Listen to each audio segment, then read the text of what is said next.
Hey everybody, welcome to the Faux Show. I'm Josh Foster, and this is my guest Savannah. Hi. Nice. Oh, nice to meet you. Yeah, pleasure. Uh, so we just did a pod, and I don't know if it's gonna come out or not, but it was pretty solid for 12 minutes, and then my fucking phone sabotaged me yet again by having not enough storage space. But Yeah. we were just talking about stories and things that we do and go through in life. Yep. Yeah. Particularly on like suicide awareness, drugs and alcohol, the psych ward, Right. the clink, whatever you call it, All the fun places. all the fun places, rehab. Okay, so I was working on my story. So I don't really remember where I left off, but we'll just go with where what got me to my sobriety. This last rock bottom that for some reason, I was super obsessed with finding my rock bottom so that I could feel, I guess, I don't know, like have a reason to quit drinking and feel accomplished with my rock bottom. It was weird, but no, that's what I needed. Right. So second suicide attempt, I went to the bar for a drink, and you know how that goes.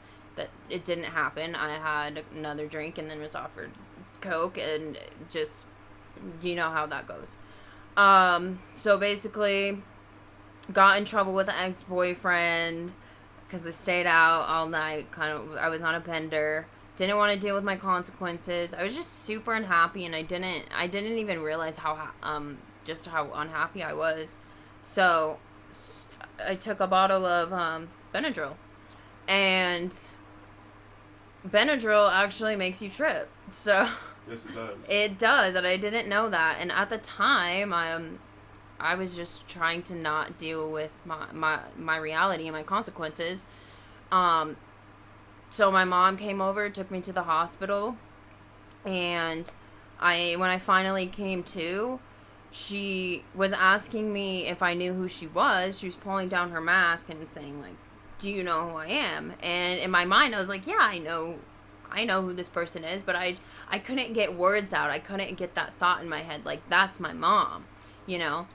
And then I ended up in Cedar, in the psych ward, and I met Josh there, and that was awesome, and he encouraged me to go to rehab, which I had been trying to get into rehab for months before that, but everybody, like a long while. a long while.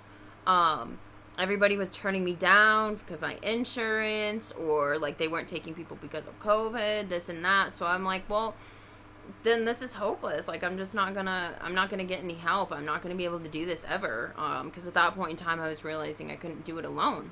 Right. And that's a big thing. And so yeah, I finally got into rehab, got sober. This is the first time I felt stable and happy and confident with my sobriety, so it feels wonderful. Definitely don't have any suicidal thoughts anymore. Not in that state of mind. So that's my story that led me to 54 days of sobriety. Right. And here we are. And here we are. And I'm glad I met this dude. Like I'm glad that the bad things happen so that the good things Me too. could happen, you know? Yeah, it's weird because they always say, like, yeah, whatever, there's blessings in, like, bad situations and everything, but it was true. Like, even, like, meeting you, Jack, Tegan, like, Right. I thought for sure there's no way you were going to text me when you got out, but you texted me and I was like, holy shit, like, what the fuck? I didn't even think he wanted me. I didn't think he wanted my number, so that's just funny. Yeah, no, I did. I was super surprised, I was super happy, obviously, because we ended up hanging out and stuff. Yeah, best friends. Which has been good, yeah. And, like, yeah, even that, you were 54? 54. That's fucking great, yeah. I had 67, I think I'm on day 4 again now, which is like, I guess they say you don't lose, like, the time that you had, like, I think in the past 100, I was trying to figure this out, I think the past 250 days I've been 100 days sober, But the majority of the time, yeah, like, close to, kind of, yeah. yeah. But that's super new for me, and, like, yeah, I had to slip up, and it wasn't like it was weird because it wasn't the worst thing. As soon as I woke up, I thought I was gonna kill myself because I was just like, I can't believe I drank. I threw everything away for this. Now I will do nothing, and I kind of thought that I would end up doing what I was doing before, which is drinking like 30, 35 drinks of vodka every day, all day, and like fortunately enough, I'm blessed to have a good counselor, I have a good therapist, I have a new psychiatrist, Right. and I've been able to work with them. And even though I have this little hiccup in the road, I still feel like I can be competent, and like I've been looking for jobs and Right. stuff. It's a even. good reminder, Yeah. you know, that's not the life that you want, right? Yeah, exactly. And then the same thing with my mom, because she's 36 years clean from alcohol, and she's the shit, and she's so supportive about everything. And she's like, if you want to come to the meetings, come to the meetings. You want me to introduce you to people that I know that have been sober for a long time, I'll do that. Right. Like, so I have I'm very lucky because like I have a friend Bo too, who's like Bo's really awesome. Yeah, Bo's super supportive. Like he's the man. Like he fucking. He called me while I was in the psych ward. My buddy Tyler, who I do the podcast with too, but Bo called me in the psych ward too, and like it meant a lot. And then even when I got out, like he texted the fuck out of me. Like I'd be like ignoring everybody for 17 days, and Bo would just keep texting me like, "Hey man, like come to like just talk. Right. Like it's okay, all this." And like, that's what you need, right? that's what I needed. Yeah. Yeah. So I got really lucky that I had that system in place, you know. That's the thing too that I'm just now discovering. It's like you can't always do it alone. There's nothing wrong with asking for help. There's nothing wrong with having a support system, and you know, because there's a ton of people that have been in your shoes and that can help you along the way, right? So it's that community. It's that sober, comfortable community. Totally, and I think there's a quote. It's like you have to do it alone, but you can't, or you have to do it alone, but you can't. Do it alone. I don't know. It's something. Yeah, it's something along the lines of you have to do that shit alone, but you can't do it without other people's help. Like it has to be your Right. path. It's your journey. Your decision Right. initially. And then you need to have the people around you that help, which is like nice. Like, Keep you going. do you have a pretty good support system? I have a fantastic support system. Everybody that I met in rehab, everybody that I met in the psych ward. It's funny how that happens. Right? And no, it's like in my most vulnerable state, I had the best time of my life. Really, like Right. it was the first time I laughed in so long. I forgot what my laugh sounded like. So yeah, great support system. My family, my aunt, my uncle, mom, of course. You know. Right. Yeah, and that's what you need.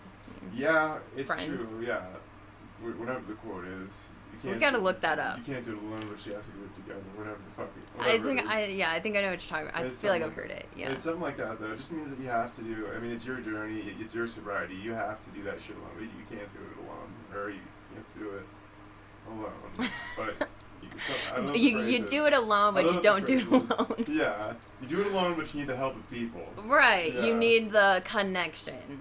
But it does have to be your path, I think, to walk alone. You have to make the choice, you know. Exactly. Like when I relapsed, like that was my choice, and I knew it. I relapsed like 3 days before that, really, like in my head, like I That's was. what they say. Yeah, Yep. I was defeated, like, and like I got, because I'm weird. I put it on Facebook.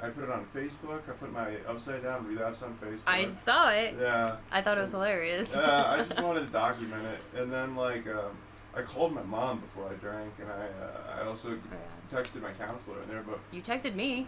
Yeah. Oh, I called you. You called me. Well, you texted me while I was at work.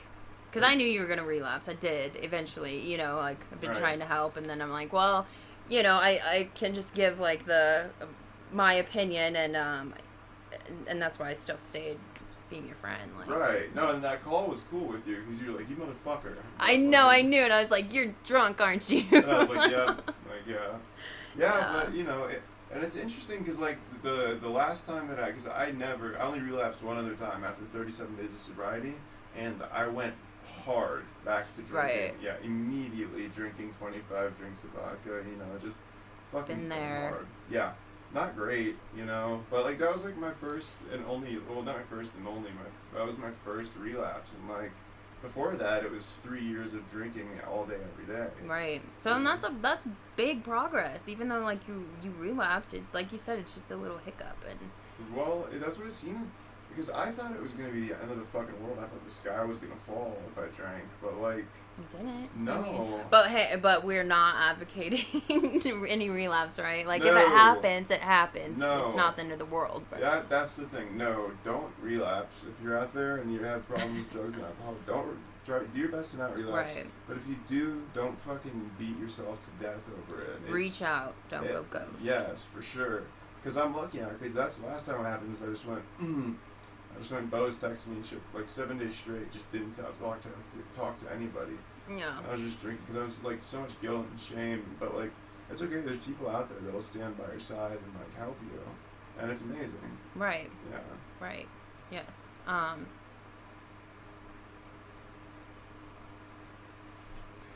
So yeah, don't relapse.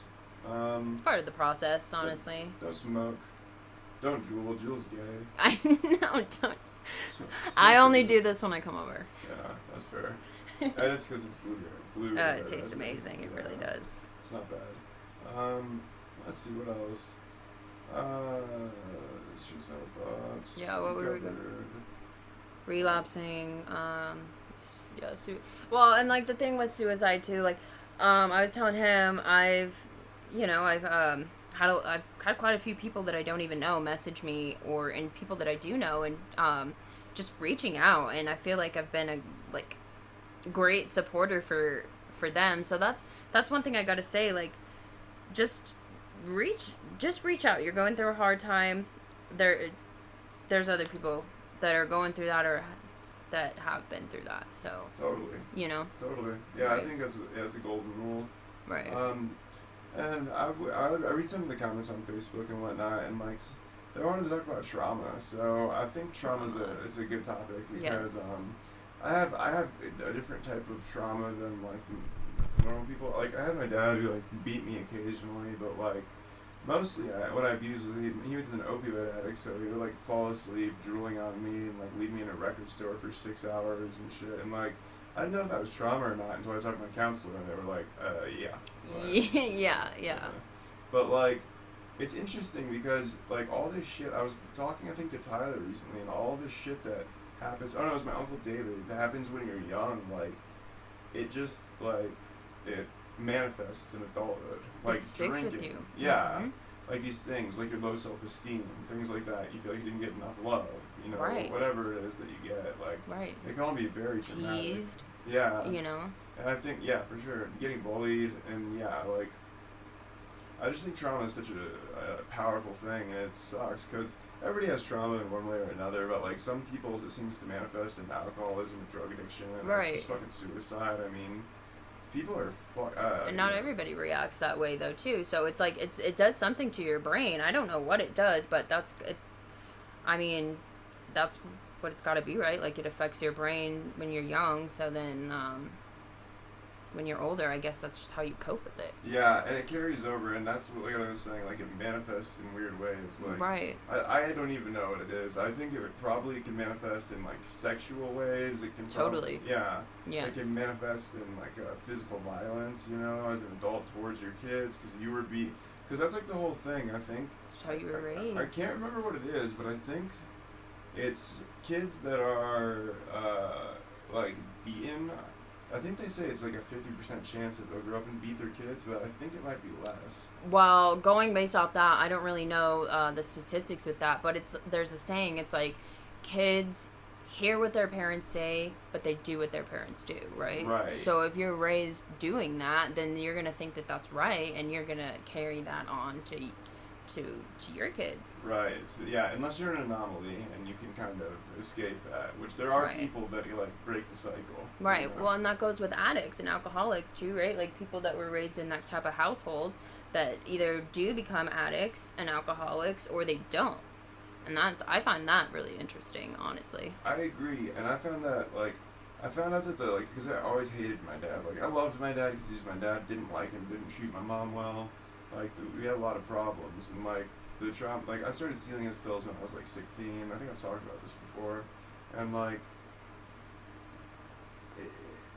it's what it is, but I think, like, seeing him nodding off, trying to play guitar and shit, I don't know, all all the different things that I've seen him do and all the fucked up things that, like, it made me very, like, resentful, and I think it did kind of traumatize me. Confused, maybe, Totally. a little bit? Yeah. Totally. Yeah, I didn't know which way I stood, you know? And I didn't know what was right or wrong for, like, a little bit when I was a kid. I didn't understand. Yeah, and that's a tough call. I mean, because that's your parent, you know? Like, you want to love them, but then... And, you, of course, you do love them, but then when you see them, like, doing stuff like that, that's a hard situation. It's rough. Yeah, I agree. And, yeah, I mean, I'm lucky because I have the best mom in the world, but, like... You do. Yeah, she's the best. Yeah. But, like, I had a dad that was, like... I don't like to say, like, a real piece of shit, but...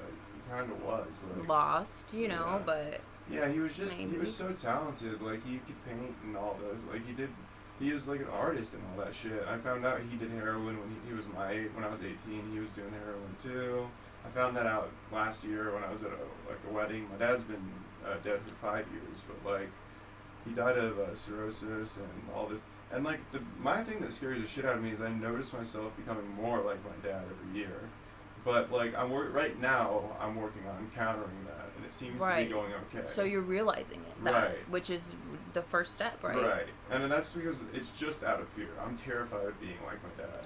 Like, right. That's the worst thing in the world. That's the worst thing in my eyes that could happen, is for me to, like, be a spitting image of my dad. Right, so, like, the more you think that you're going to be like your dad, I feel like you would turn into your dad. Yeah, which would be horrible, because I did, like...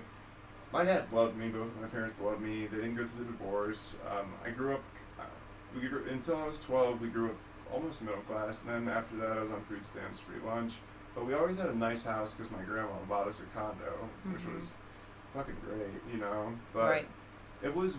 Yeah, it was weird. I really had a lot of gripes against my dad because he didn't work. And, like, my mom was, like, giving me all the affection that I needed and then also working being both full parents. time. Yeah, she was like a hermaphrodite parent. Like, no joke. Like, right, right. Seriously. Yeah, no, yeah. playing both roles. Yeah, she was, you know? Right. And, like, she doesn't feel that way, but that's how I feel. And, I don't know, yeah, just, like, having a dad that, like, just bosses people around and wants, like, candy all the time and shit is, like, really, like, it's embarrassing, you know? Right. But... I don't know, I guess that's, like you said, you either aim towards that, your trajectory is either towards being like your parent or pretty much the exact opposite way, you know, you want to get the fuck away from that kind of mentality as quickly as possible. So that's kind of interesting though, like, because, you know, my dad's deceased as well, and in my household growing up, I didn't grow up seeing my parents drink or, you know, occasionally fighting, but I don't really remember too much of that, if it happened. But then, you know, like, your dad was around, but, like, not around. My dad just, like, wasn't around, so... Like, physically? Yeah, like, physically. When did you lose your dad? Oh, when I was 8. Jesus, how? Can I ask? Yeah, so my dad passed away of a heart attack. Well, it was you told me that. Yeah, so it was, like, a drug overdose, but, because he was on so many, prescriptions that it led to a heart attack. And so, how old was he? Young? He was 51, yeah, and it was on Thanksgiving morning, and I watched it happen, so, like, that was my big trauma. Yeah. Yeah, it was huge. It took a lot of therapy. It took a lot of, just hard times when I was little, just a lot of PTSD. And well, I'm sure even as you grew up, I mean, that's something that will stick with you. And it does. But now, you know, I learned how to cope with it. I learned how to accept it. I learned how to live with it, and just, like, I just accept it now for what it is. Well, that's good. I think that's the healthiest thing you can do. Because, like, when my dad died, I was asleep because I was fucking on heroin. My mom came and woke me up. Like, I didn't even go to the hospital. And then, like, I went over there, and, like, I got to see my dad, and he had all of his ribs broken from trying to resuscitate them. And, he was on whatever those machines are. I can't remember. Ventilator? Yes. And, like, because he had cirrhosis, and, like, he had a heart attack when he was 47, he had lung cancer, you know. He lived, like, 30 lives. So, like, he made it, me and my mom talk about that all the time, like, it's insane that he lived as long as he did. He died at 59, but it was insane, you know. Was your dad any kind of addict, do you know? So, I was told by my half-brother, my dad's kid, that he did used to use drugs, like heroin, coke, alcohol. Those are serious drugs. Right. So, now apparently, like, they did it together. But that was way before my time. My older brother is, I think he's like in his 40s. He's been 40s. Half siblings? Half sibling, yeah. Dude, I have half siblings. My sister's 40. Yeah, that's what I think I was talking to your mom last time I was over here about that. Yeah, that's crazy. Do you know your half siblings as well? I know. Well, I met my brother. Okay. Yeah, so he came out to visit a couple months ago. Cool. Yeah, it was. Was it nice? No. Yeah, was it rough? Yeah, it was kind of rough. We aren't on speaking terms anymore, just because, he's an alcoholic too, and I was in my prime shit show days. So he saw all that and he didn't like it, I guess, and he decided he wants nothing to do with me. And I recently actually saw that he got his Facebook back, so maybe he'll watch this, maybe he won't. Maybe we can rekindle things, maybe we won't. I'm kind of just doing. You gotta play it by ear? Gotta play